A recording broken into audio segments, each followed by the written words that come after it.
Welcome back to my channel America and much मोरच्या एका नवीन एपिसोडमध्ये मी डॉक्टर श्वेता तुमच्या सगळ्यांचं अगदी मनापासून स्वागत करते. तर बऱ्याच दिवसांपासून मला माझं सकाळचं रुटीन तुमच्यासोबत शेअर करायचं होतं. तर आज आहे वीकेंड आणि वीकेंडच्या निमित्ताने मला सकाळचा वेळ भरपूर आहे. वीकडे असू दे किंवा वीकेंड असू दे, माझं रुटीन बऱ्यापैकी सकाळचं सेम असतं.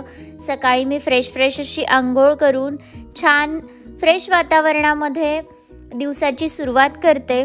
सकाळी जसं इंडियात सगळेजण करतात त्याच पद्धतीने मी अंगणात सडा टाकते, रांगोळी काढते, त्याच्यानंतर देवाजवळ दिवा लावते आणि देवाची पूजा वगैरे करते. घरात सगळीकडे धूप फिरवून घेते. तर असं काहीसं माझं रुटीन असतं आणि त्याच्यानंतर मी नाश्ता, जेवण या सगळ्याची मी तयारी करते. तर हे सगळं रुटीन मला तुमच्यासोबत आज शेअर करायचं होतं. त्याच्यासाठी आजचा हा स्पेशल व्लॉग आहे.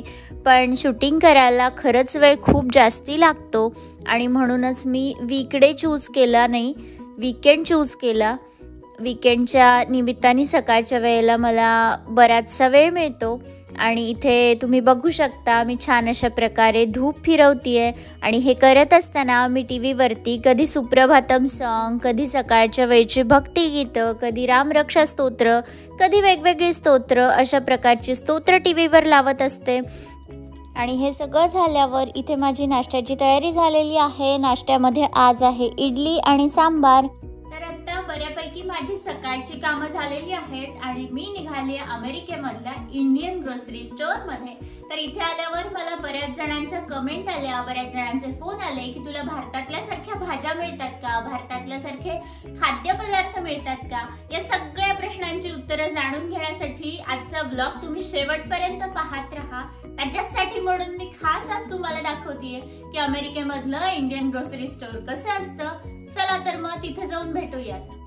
इथे तुम्ही बघू शकता आपण चित्रात काढतो तसं आकाश इथे आपल्याला दिसतंय. तर कॅलिफोर्निया हे ब्युटिफुल स्कायसाठी प्रसिद्ध आहे. वन ऑफ द अट्रॅक्शन कॅलिफोर्नियामधलं हे आहे. तर फायनली मी ग्रोसरी स्टोअरच्या ठिकाणी पोहोचली आहे आणि आतमध्ये जाऊन बघूयात इंडियन ग्रोसरी स्टोअर कसं आहे ते. इथे तुम्ही बघू शकता किती फ्रेश अशा भाज्या आणि फळं आहेत आणि या भाज्या एका विशिष्ट टेम्परेचरमध्ये ठेवलेल्या असतात जेणेकरून या फ्रेश राहाव्यात. आणि इथे विशेष सांगायची गोष्ट अशी की प्रत्येक भाजीसाठी म्हणून सेपरेट अशा बॅग इथे वापरल्या जातात. आपल्याकडे जसं भाजी एकत्र पिशवीमध्ये टाकली जाते तसं अमेरिकेत होत नाही. इथे वेगवेगळ्या भाज्यांना वेगवेगळ्या पिशव्या इथे दुकानात ठेवलेल्या असतात आणि या फ्री आपल्याला मिळतात. भारतातल्या वेगवेगळ्या राज्यांमधल्या ऑथेंटिक भाज्या इथे आहेत आणि याच्यापासनं वेगवेगळ्या राज्यांमधले खाद्यपदार्थ आपण करू शकतो. इथे तुम्ही बघू शकता किती साऱ्या व्हरायटीज बिस्किटांच्या आहेत. हे सगळं बिस्किटांचं सेक्शन आहे आणि याच्या अपोजिट जे आहे ते आहे फ्रोझन सेक्शन. या फ्रोझन सेक्शनचा एक सेपरेट व्हिडिओ मी लवकरच आपल्या चॅनलवरती घेऊन येईन जेणेकरून तुम्हाला या फ्रोझन फूडविषयी डिटेल माहिती मला सांगता येईल. फ्रोझन हा ऑप्शन इथे अमेरिकेमध्ये सर्रास चालतो आणि ज्यांना कोणाला कुकिंग आवडत नाही किंवा कुकिंग येत नाही किंवा वेळ कमी असतो अशा लोकांसाठी फ्रोझन फूडचा ऑप्शन खूप जास्ती छान आहे. इथे तुम्ही बघू शकता वेगवेगळ्या प्रकारच्या मसाल्यांच्या व्हरायटीज आहेत आणि खूप साऱ्या प्रकारचे मसाले इथे मिळतात. त्यांच्या प्राइसेससुद्धा वेगवेगळ्या साईजच्या हिशोबाने इथे अवेलेबल आहेत.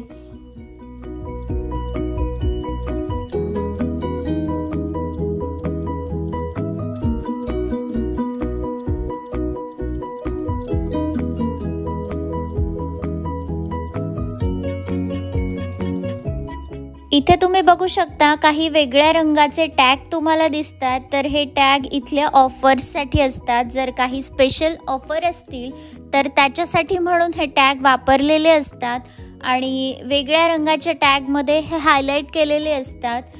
जेव्हा ज्या वस्तूंवर इथे ऑफर असते तेव्हा त्या वस्तूंच्या सेक्शनमध्ये हे असे टॅग आपल्याला पाहायला मिळतात प्रत्येकच दुकानात. हे सगळं फ्रोझन सेक्शन आहे.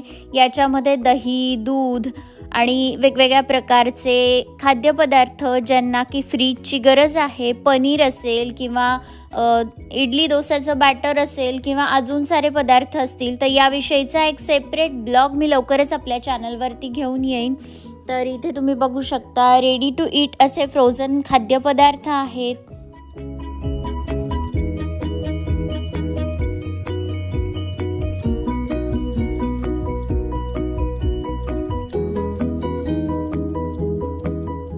इथे तुम्ही बघू शकता रेडीमेड मसाल्यांचे वेगवेगळे प्रकार आहेत, वेगवेगळ्या ब्रँड्समध्ये ते अवेलेबल आहेत.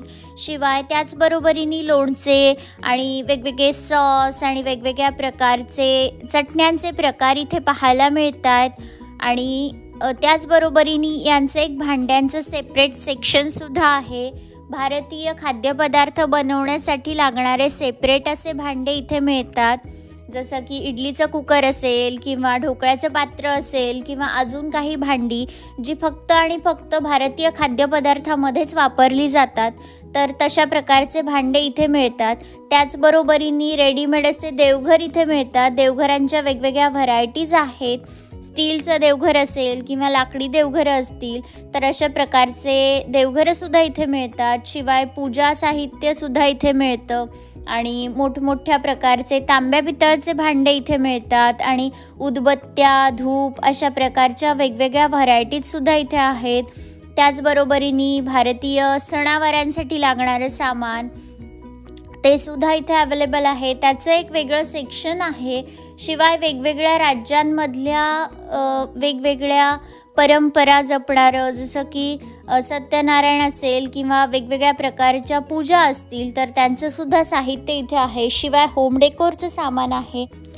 तर हे होतं अमेरिकेतलं भारतीय किराणा दुकान आणि याविषयीचा आजचा व्लॉग होता. तर माझी सगळी शॉपिंग झालेली आहे आणि मी निघालेली आहे घरी. तुम्हाला आजच्या व्लॉगमधलं काय काय आवडलं हे मला कमेंट करून नक्की कळवा.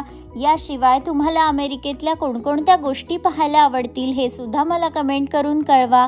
पण त्याआधी तुम्ही जर का चॅनलला सबस्क्राईब केलेलं नसेल तर नक्की सबस्क्राईब करा. मी आपल्या चॅनलवरती वेगवेगळे इन्फॉर्मेटिव्ह व्लॉग्स घेऊन येत असते.